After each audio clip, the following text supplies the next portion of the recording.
wanna say to me now? I wanna wake up with you. Well, howdy folks.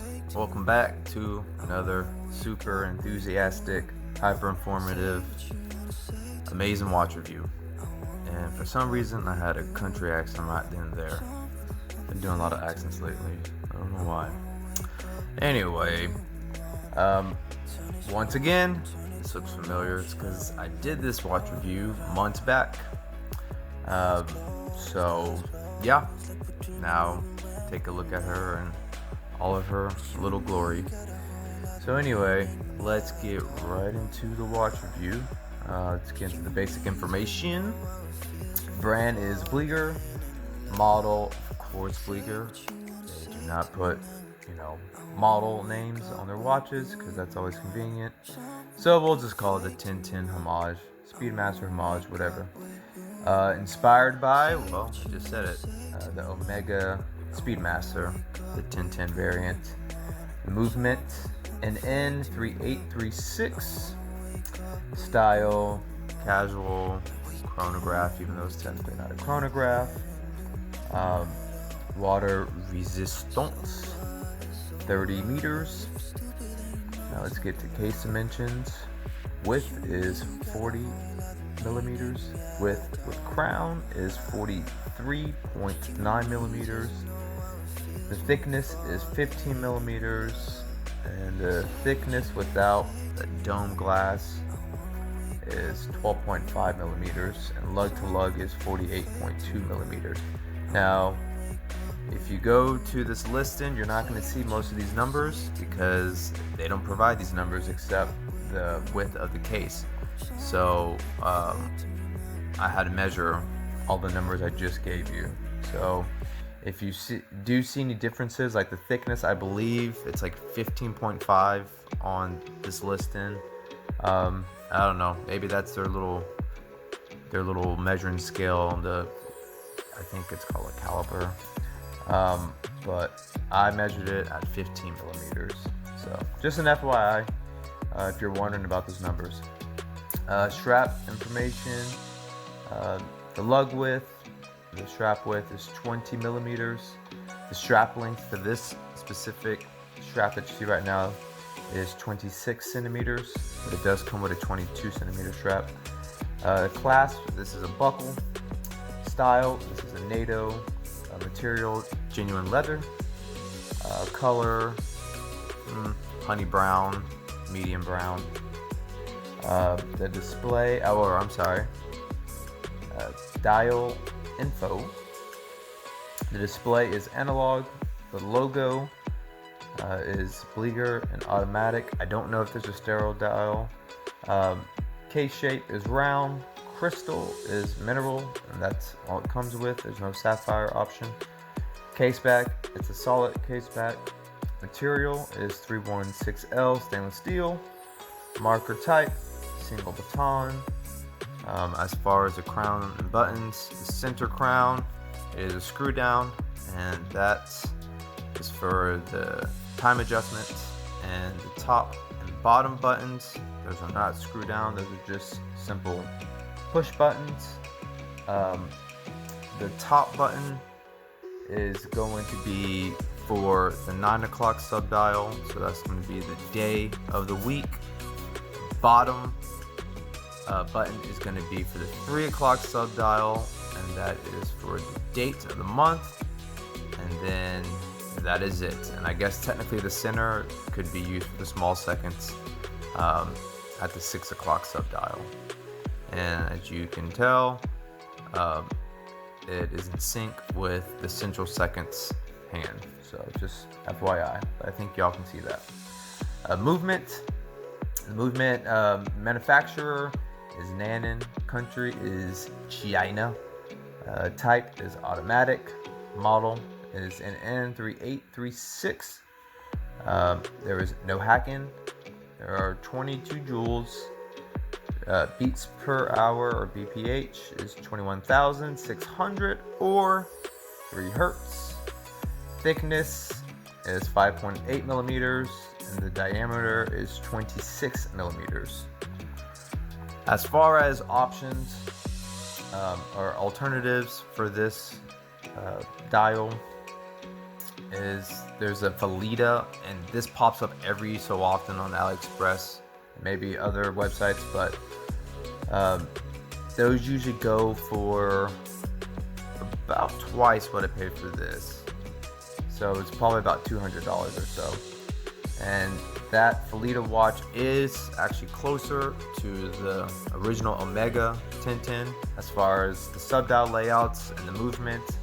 Not the movement itself, but just it being a chronograph movement. The Felida has a Seagull ST19 chronograph movement, where this one does not have a true chronograph movement, just an FYI.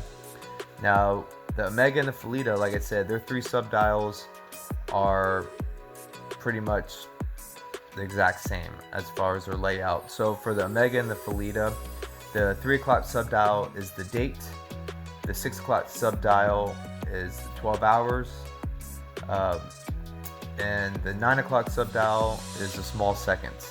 Now for the Bliger, the 3 o'clock is the date of the month, the 6 o'clock is the small seconds, and the 9 o'clock is the day of the week. So instead of the 12 hours, the Bliger has the day of the week, and instead of the seconds being at the 9 o'clock, it's at the 6 o'clock. So the only thing they really share is the date. So all 3 options, the Omega, the Felida, and the Bliger, they all share a 3 o'clock sub-dial that has the date. So just a FYI. So this is inspired by the Omega TinTin Speedmaster. Speedmaster is one of the iconic watches from the Omega brand. The TinTin came out in 2013 with around 2,000 watches, so pretty limited run. The production date, I believe, was from 2013 to 2016. It was inspired by a comic book called Tintin Adventures, and the actual, I guess the name of the specific comic is Destination Moon. And that comic came out in 1950, and this watch became popular. Obviously, it's the Moon watch. It became popular almost 20 years later in the Apollo 11 mission. And that was in 1969. So, granted, the Moon watch obviously came out way before the TinTin did, but the inspiration behind the TinTin came out way before the Apollo. Hopefully that's not too much of a mind gerbil. But yeah, current prices for the Omega TinTin on Chrono 24, pretty much from what I've seen, it's between $15,000 and $20,000. So it's definitely jumped up over the years, but that's pretty much every watch. So that's kind of a given. But yeah, the reason why I got this watch is because obviously the price point was good, and also at the time, like I had said about the Felida, they come and go every so often. Like, you know, every couple months you might see like a run of like 5 or 10 watches on Aliexpress. Then that's it. Now, when I got this watch, I believe that Felida watch was a little bit more as far as the price than this Bliger, but now that Felida watch is at least twice the price. So I probably, back around 5-6 months ago, I should have just got that Felida, but whatever. It is what it is. But if you do want that TinTin Homage, right now your only option is this Bliger until the Felidas pop up. And the Felida is probably, you know, I'm going to be honest with you, it's probably a better watch. You know, yeah, it's just going to be more expensive, but it's going to be a true chronograph. It has a Seagull movement. It's going to have a more solid movement than this Nanan. I mean, really, Nanan is kind of like a Zenshu alternative. I mean, they're just kind of entry level. Some will say Seagulls are too, but I don't know. Seagulls are kind of like the Honda of movements. I think so. I think they're pretty solid watches for the price. But anyway, yeah, no, this watch has been great. I love it on the NATO strap. Of course, the NATO, I got the idea from the Spectre James Bond a few years back with that very popular seatbelt nylon strap. And I didn't want a nylon strap for this, and I don't have a leather NATO strap, but I do love the tucked in strap look. So I figured, you know what, let me get a brown for kind of that vintage, since this is based off a 1950s comic, or just from that era. And for some reason, a NATO brown leather strap, I don't know, to me it screams out kind of like a vintage look. So with the checkered, with the red and white, I love that. The original reason why I got this watch, or just started looking into this checkered style dial, is because I'm a huge Formula One fan, and one of my favorite drivers of all time, I grew up watching him, so maybe I have a bias, but it's Michael Schumacher. You know, from like 96, 97, all the way into the mid 2000s, I was consistently watching his racing, or his races. And there's a Michael Schumacher version of a Speedmaster, and it looks pretty much identical to this. I believe there is a slight nuance as far as the checker coloring, but they don't make any homages of that watch, and I don't know if you can even get the original Omegas. So the closest thing was a TinTin. Now obviously I'm not going to go out and go get that Mega, so then a homage. And like I said about the Felita, so it got me all the way to this watch. So this is what you're seeing. But yeah, I love this watch. I love wearing it. I will keep this watch. It's unique, it's different. I kind of like the idea, because I'm into astronomy. I'm not a buff, but I do like it in general.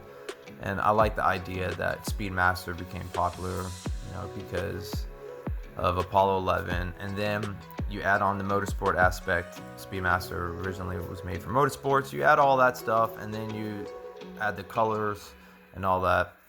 It's a perfect match, duh.